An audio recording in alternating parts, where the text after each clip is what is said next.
Hello everyone. In this module, we are going to see the module 5th, that is sludge treatment and disposal. So this module we divided into 6 parts. So we will see one by one.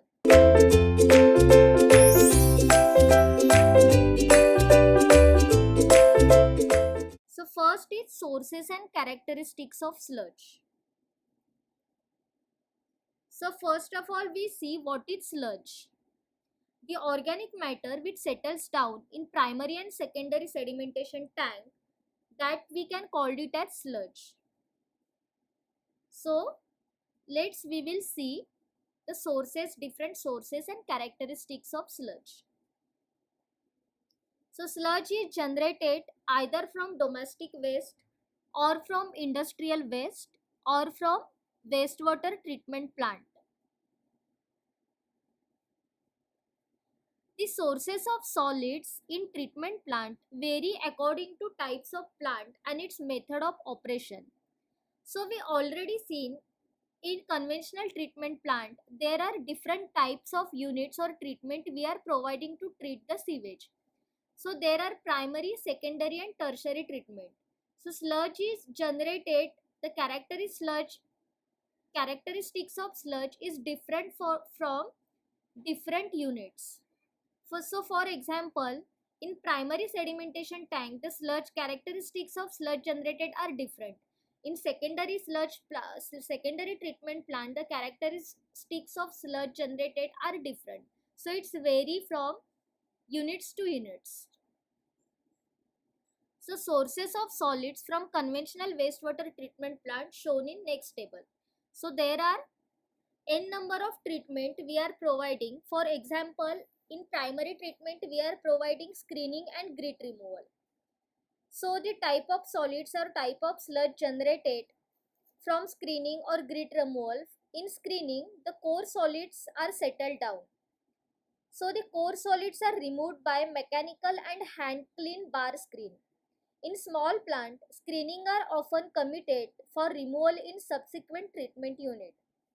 In grit removal, the settled sludge in form of grit and scum.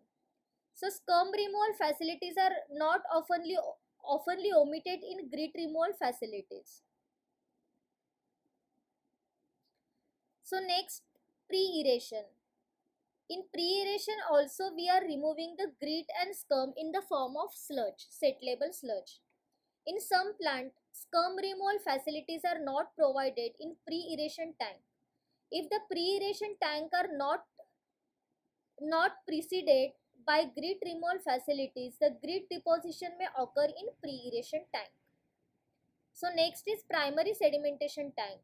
So we are collected the sludge in form of primary solids and scum.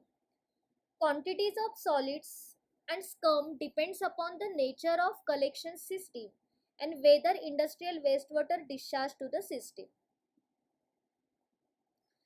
So next is biological treatment. Again in biological treatment we are providing either trickling filter or activated sludge process. So again characteristics of sludge is different from different unit, which is depends on the characteristics of sewage. So in biological treatment, the sludge form is in the form of suspended solids. The suspended solids are produced by the biological conversion of BOD. Some form of thickening may be required to concentrate the waste sludge stream from the biological treatment system. In secondary sedimentation, that is in activated sludge process, there is provision of secondary sedimentation tank. So from that tank, we are collecting sludge in the form of secondary biosolids and scum. The provisions for scum removal from secondary settling tank is required of this unit. And last one is solids processing facilities. So solids are collected from bottom of every unit is in the form of solids, compost and ashes. So the characteristics of end product depends on the characteristics of solids treated and operations and processes used. The regulations for the disposal of residuals are stringent. So these are some kind of characteristics of sludge that we are collecting from the bottom of different units in conventional treatment plant. So next we will see again the characteristics in details. So to treat and dispose of solids produced from the wastewater treatment plant in the most effective manner, it is important to know the characteristics of solids that we will process. The general characteristics of wastewater sludge are given in next table. So like there are different characteristics for sewage. So similarly for sludge there are also the different characteristics. So let's we see one by one. So again there are physical, chemical and biological characteristics. So the physical characteristics includes the moisture, density, color, texture, fluidity and plasticity. The chemical characteristics includes organic matter, volatile solids, nitrogen, phosphate, fats, etc. And biological characteristics includes the parameters give information on microbial activity and organic matter or pathogen presence, thus allowing the safety of use to be evaluated. So let's we see one by one parameter. So first is specific gravity. So it is its physical characteristics. So most sludge have the specific gravity of 1. That is, they are almost equal to the weight of water. Then next is solid concentration.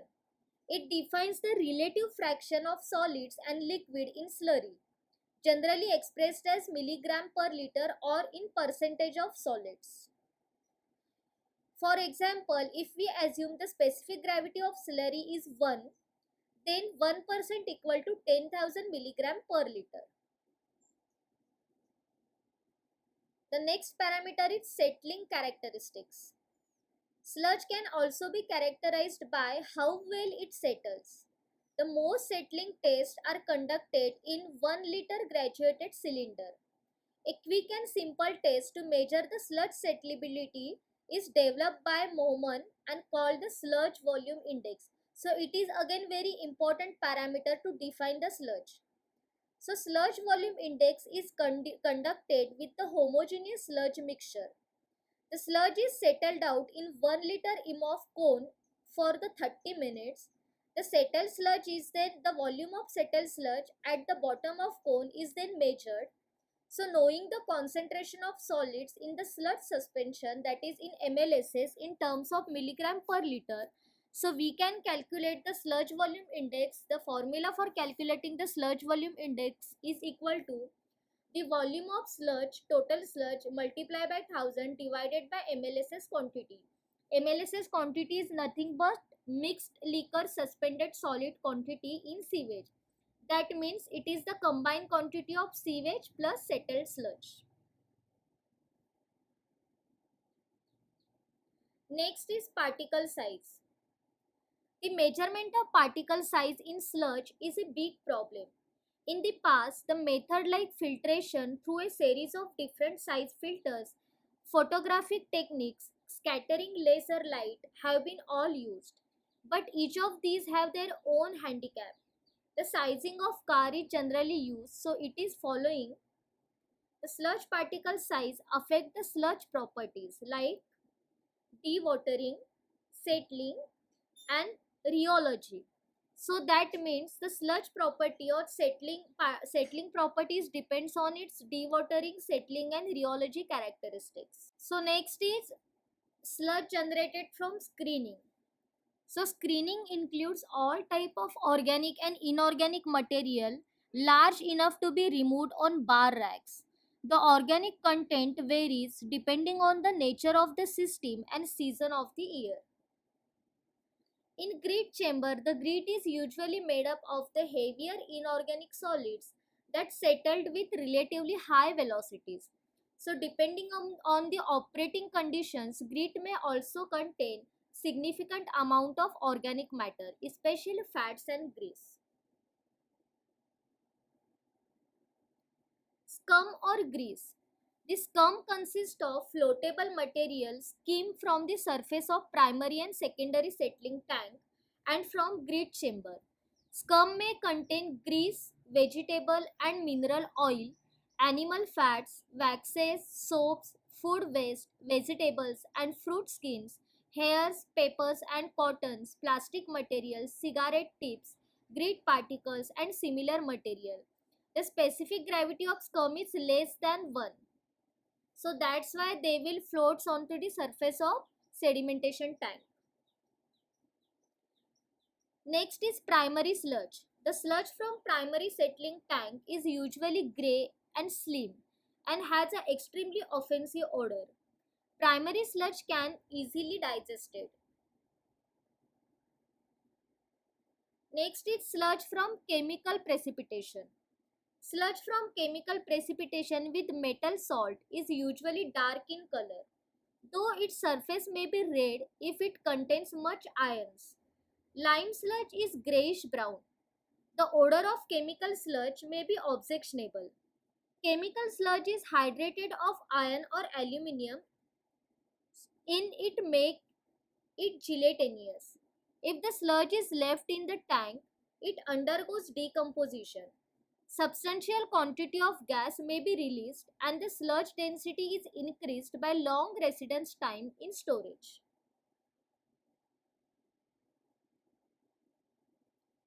Next is activated sludge. Activated sludge generally has a brown flocculent appearance. If the color is dark, a sludge may be approaching a septic condition.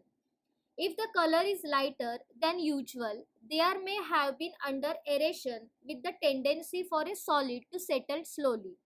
Sludge is good condition has an inoffensive earthy odor.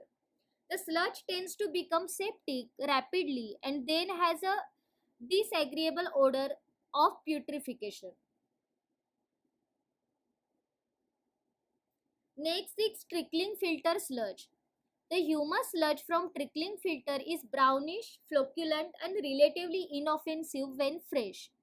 It generally undergoes decomposition more slowly than the undigested sludge.